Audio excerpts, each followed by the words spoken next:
Hello friends, मैं हूं गौरव और हम लोग हमेशा से ये एज्यूम करते आए हैं कि अगर हम यूनिवर्स के किसी भी दूसरे प्लैनेट पर अपने पैर रखेंगे तो वहां की high gravity, high temperature, high pressure और साथ ही बैड एटमॉस्फेयर की वजह से हम मिनटों में ही तबाह हो जाएंगे, हम वहां पे सर्वाइव नहीं कर पाएंगे। बट व्हाट इफ मैं कहूं यूनिवर्स में ऐसे भी प्लैनेट्स मौजूद है जिनका एनवायरनमेंट हमें तबाह करना तो दूर, आपकी सेहत इतनी तंदुरुस्त हो जाएगी कि आपको ऐसे महसूस होने लगेगा कि मे बी आपको सुपर पावर्स मिल गए। And I am not even kidding, recently साइंटिस्टों को ऐसे कई सारे हैबिटेबल प्लैनेट्स मिले हैं जो सभी मायनों में अर्थ से कई गुना ज्यादा बेटर है। इन प्लैनेट्स पर लाइफ बहुत ही रैपिडली और बहुत ही लंबे अरसे तक के लिए इवॉल्व हो सकती है। तो आखिर कौन से हैं ये planets? Well, let's find this out today.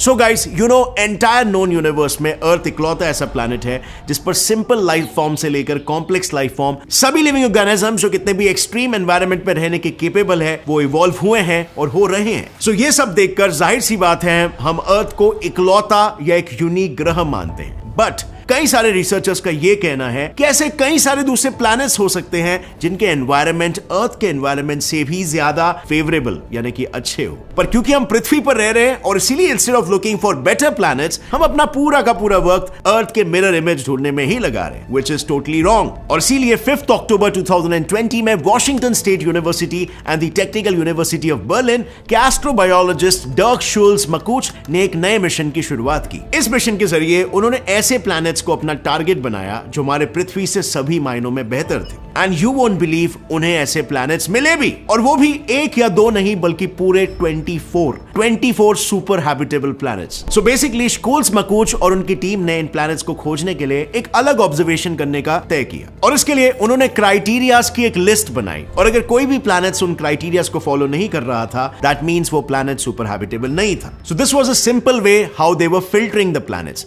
And now you tell me, किसी भी लाइफ को सर्वाइव करने के लिए कौन सी चीज की जरूरत सबसे ज्यादा होती है? एक सूटेबल टेम्परेचर, अच्छा एटमॉस्फेयर, पानी और बड़ा सा लैंड सरफेस एरिया, राइट? और बस इन्हीं सब फैक्टर्स को ध्यान में रखते हुए उन्होंने क्राइटेरिया तय कराए, जिसमें से सबसे पहला क्राइटेरिया था age of host star. Normally जब एक्सोप्लैनेट्स को एक्सप्लोर किया जाता है तब साइंटिस्ट का मेन फोकस होता है येलो ड्वार्फ स्टार्स यानी कि सन जैसे स्टार्स को ढूंढना। पर इस बार शुल्स मकूच की टीम ने येलो ड्वार्फ्स के साथ साथ ऑरेंज ड्वार्फ स्टार्स को भी अपना टारगेट बनाया, which are cooler, dimmer and less massive. और ऐसा करने के पीछे मेन एडवांटेज था उन स्टार्स का लाइफ स्पैन। दरअसल यूनिवर्स में जितने भी येलो ड्वार्फ्स है उनका लाइफ स्पैन 10 बिलियन साल तक ही होता है, और उन स्टार्स के कंपैरिजन में ऑरेंज ड्वार्फ्स 2 गुना ज्यादा साल तक जीते हैं, यानी कि 20 से 50 बिलियन सालों तक। और इसका मतलब सिंपल था, अगर इस प्लैनेटरी सिस्टम में कोई भी लाइफ इवॉल्व होगी तो वो अर्थ के मुकाबले 2 या 3 गुना ज्यादा समय तक इवॉल्व हो सकती है potentially. But that in no way means कि स्टार्स को हमेशा ज्यादा ओल्डर ही होना चाहिए, क्योंकि इवेंचुअली ओल्डर प्लैनेट्स की इंटीरियर जियोथर्मल एनर्जी वक्त के साथ साथ ठंडी हो जाती है और मैग्नेटिक फील्ड को लूज कर देती है। एनीवे, अब बढ़ते हैं सेकंड क्राइटेरिया की ओर, व्हिच इज वाटर। वेल, जैसे एक प्रॉपर प्लैनेटरी सिस्टम मिल जाता है तो सबसे पहला काम होगा उस प्लैनेट और उसके होस्ट स्टार्स के बीच के डिस्टेंस को मेजर करना। इससे इस चीज के बारे में हमें पता लग सकता है कि वो प्लैनेट हैबिटेबल जोन में है या नहीं, सो दैट इस चीज का पता लगाया जा सके कि उस पर्टिकुलर प्लैनेट पर वाटर परसेंटेज कितना होगा। अब इस क्राइटेरिया के लिस्ट का थर्ड फैक्टर था the size and mass of planets.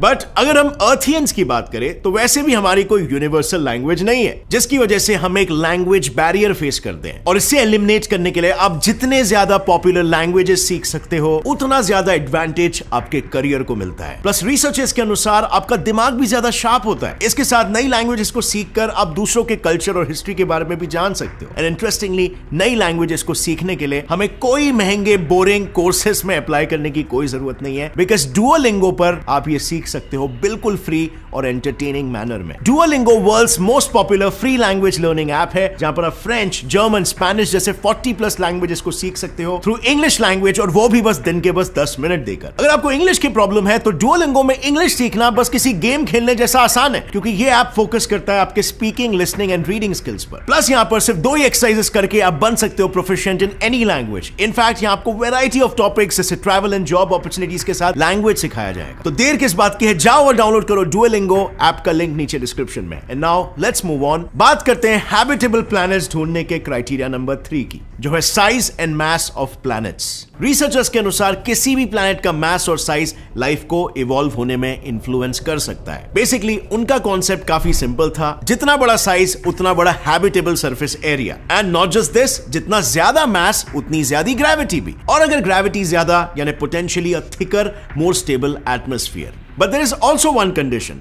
Planets का मास अर्थ के मास के कंपैरिजन में सिर्फ 1.5 या 2 गुना ज्यादा बड़ा होना चाहिए, ताकि प्लैनेट का इंटीरियर लंबे समय के लिए हीटेड रहेगा और ये हॉट इंटीरियर कोर को मोल्टन रखने में हेल्प करेगा, और इसी की वजह से उस प्लैनेट के अराउंड ज्यादा समय के लिए प्रोटेक्टिव मैग्नेटिक फील्ड एक्टिव रहेगी, and hence light might have a chance to arise and evolve. अब नेक्स्ट इंपॉर्टेंट क्राइटेरिया था टेम्परेचर, जो ऑब्वियस सी बात है, क्योंकि अगर किसी भी प्लैनेट का टेम्परेचर ही ज्यादा होगा यानी इनडायरेक्टली उसका प्रेशर भी ज्यादा होगा, और एक्सट्रीम टेम्परेचर में सर्वाइव करना इज लाइक गरम तेल में हाथ डालना। और इसीलिए साइंटिस्ट ऐसे प्लैनेट्स पर फोकस करते हैं जिनका एवरेज सरफेस टेम्परेचर अर्थ के सरफेस टेम्परेचर से 5 डिग्री सेल्सियस से कम या ज्यादा होता है। वेल, इसके पीछे भी एक रीजन है, क्योंकि अगर मैं अर्थ के ट्रॉपिकल रीजन के टेम्परेचर की बात करूं तो वहां पर पनप रहे माइक्रोब्स मोस्टली इन्हीं एक्सट्रीम टेम्परेचर्स में सर्वाइव करते हैं। अब इन्हीं सब फैक्टर्स को ध्यान में रखते हुए साइंटिस्टों को 24 एक्सोप्लैनेट्स को ऑब्जर्व करने में सफलता तो मिली है, लेकिन अभी भी इन प्लैनेट्स पर रिसर्चेस जारी है, और इन्हीं प्लैनेट्स में से उन्हें ऐसे 2 सुपर हैबिटेबल प्लैनेट्स मिले हैं जिनका सरफेस टेम्परेचर और atmosphere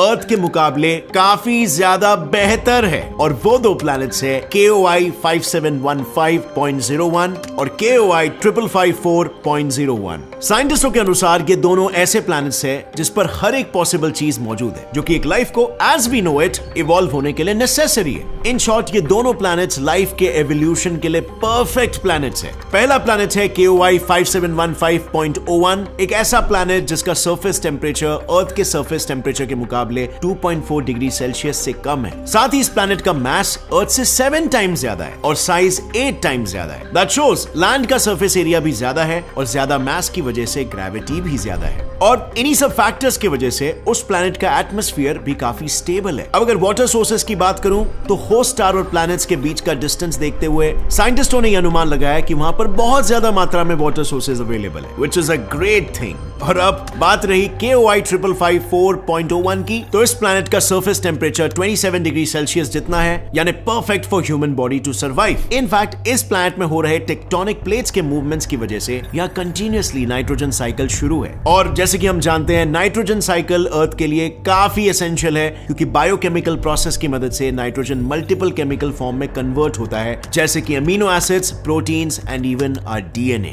which indirectly also helps us to clean up the environment. So जितना ज्यादा नाइट्रोजन होगा उतना इकोसिस्टम तेजी से इवॉल्व होगा और इनडायरेक्टली एटमॉस्फेयर भी क्लीन होगा। लेकिन क्योंकि इन्हें हाल ही में डिटेक्ट किया गया है, इसीलिए अब तक इन प्लैनेट्स की डिटेल इंफॉर्मेशन साइंटिस्टों के पास भी नहीं है। But James Webb space telescope की मदद से अभी भी इस पर रिसर्च शुरू है। पर इन 2 प्लैनेट्स को छोड़कर ऐसे भी कई प्लैनेट्स हैं जो अर्थ के मुकाबले ज्यादा हैबिटेबल है। एक्सट्रीमली ज्यादा नहीं, बट काफी ज्यादा। सो चलो देखते हैं कि इस कैटेगरी में आखिर कौन कौन से प्लैनेट्स फॉल होते हैं। पहला है LHS 1140, a very self contradicting planet. दरअसल इस प्लैनेट को 20 अप्रैल 2017 में एम अर्थ प्रोजेक्ट के दौरान ट्रांजिट मेथड के जरिए डिस्कवर किया था। बेसिकली एम अर्थ प्रोजेक्ट एक रोबोटिक लेबोरेटरी है, और यह लेबोरेटरी रेड ड्वार्फ स्टार्स के ब्राइटनेस को ऑब्जर्व करती है, जिसका मेन गोल है फाइंडिंग ट्रांजिशनिंग प्लैनेट्स, यानी वो प्लैनेट्स जो रेड ड्वार्फ्स के सामने से गुजर रहे हो। अब क्योंकि रेड ड्वार्फ स्मॉल होते हैं, और इसीलिए अगर कोई भी प्लैनेट इनके सामने से गुजरता है तो वो प्लैनेट का लार्जर पोर्शन कवर कर लेता है। इसी मेथड से इस प्लैनेट को भी डिस्कवर किया गया। डिस्कवरी के बाद जब इस प्लैनेट के सरफेस को स्टडी किया गया, तब यह बात सामने आई कि इस प्लैनेट के आयरन निकल कोर ने इस पूरे प्लैनेट के 75% लैंड मास को ही कवर किया है in the form of lava. लेकिन असली ट्विस्ट तो यह है कि लैंड मास गर्म तपते लावा का होने के बावजूद साइंटिस्ट को इसके कोर के नीचे 4% पानी मिला है, और उनके अनुसार यहां कंप्लीट लैंड मास के नीचे और भी भारी मात्रा में पानी मौजूद है। और इससे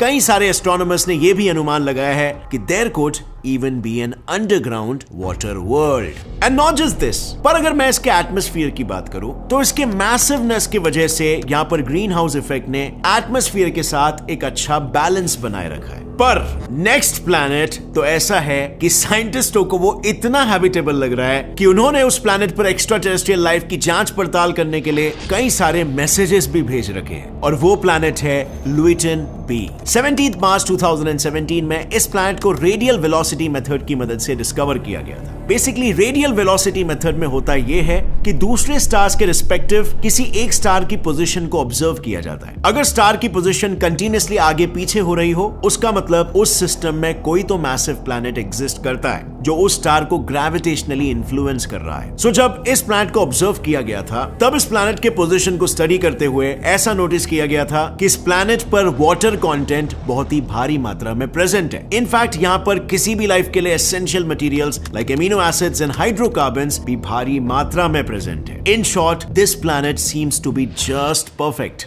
और शायद ऐसा भी हो सकता है कि इस प्लैनेट के परफेक्शन के पीछे की मेन वजह होगी कोई एडवांस्ड सिविलाइजेशन। और इसीलिए अक्टूबर 2017 और 2018 में मैसेजिंग एक्स्ट्रा टेरेस्ट्रियल इंटेलिजेंस और मेटी ऑर्गेनाइजेशन ने अलग अलग मैसेजेस इस प्लैनेट पर भेजे हैं, और उनमें से एक मैसेज था शॉर्ट म्यूजिकल कॉम्पोजिशन और दूसरा मैसेज था scientific tutorial about a location in the universe. Interesting, right? So that means अगर लुइटन बी पर इंटेलिजेंट लाइफ प्रेजेंट है, then we'll surely know one day। अब फ्रेंड्स, ये सब सुनकर आपको एक अंदाजा तो लग रहा होगा कि साइंटिस्ट किस लेवल पर काम कर रहे हैं। हमें ऐसा लगता है कि साइंटिस्ट लोग इतने अप्रोप्रिएटली खोजबीन नहीं कर रहे हैं दूसरे प्लैनेट्स की, एलियंस की, एक्स्ट्रा टेरेस्ट्रियल लाइफ की, एटसेट्रा। बट ट्रस्ट मी, बड़े स्केल पर यह सब काम होता है। Scientist are extremely curious about what is out there in the universe. So anyway, ये सब तो हमने बात की यूनिवर्स में मौजूद कुछ सुपर हैबिटेबल प्लैनेट्स की, पर यू वोंट बिलीव, हमारे सोलर सिस्टम में भी एक ऐसा सेलेस्टियल बॉडी है जो कि सुपर हैबिटेबल कैटेगरी में आता है। And no,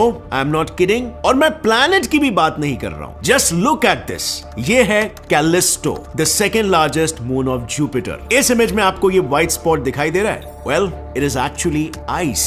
Do you know, सबसे पहले इस मून को डेड इनएक्टिव रॉकी बॉडी घोषित किया गया था, पर 1990s में यह साबित हुआ कि कैलिस्टो के आइसी सरफेस के नीचे सॉल्टी ओशन प्रेजेंट है, और बहुत ही जल्द इस ओशन वाटर को रॉकेट प्रोपेलेंट बनाने के प्रोसेस में यूज किया जाने वाला है। और सिर्फ यही नहीं, एस्ट्रोनॉमर्स ने इस मून के ऊपर एक एटमॉस्फेयर को भी डिटेक्ट किया है, और उनका स्पेकुलेशन है कि ह्यूमंस इस मून पर बड़ी आसानी से सांस भी ले पाएंगे। बट बस यहाँ पर एक छोटी सी प्रॉब्लम है, जुपिटर से आ रहा हाई अमाउंट ऑफ रेडिएशन। अगर हमने बस इसका हल निकाल लिया, then Callisto has all the ingredients to be a super habitable planet, a great atmosphere, water, low gravity, everything.